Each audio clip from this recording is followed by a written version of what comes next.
วันพักใจของผมนั่นแหละครับ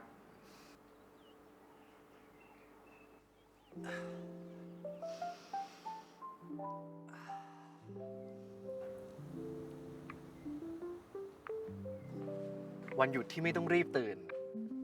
ก็เป็นการเริ่มต้นวันที่ดีมากแล้วเป็นอย่างที่ฝันเลยคือตื่นมาเจอบรรยากาศที่ชอบกับสิ่งที่เรารัก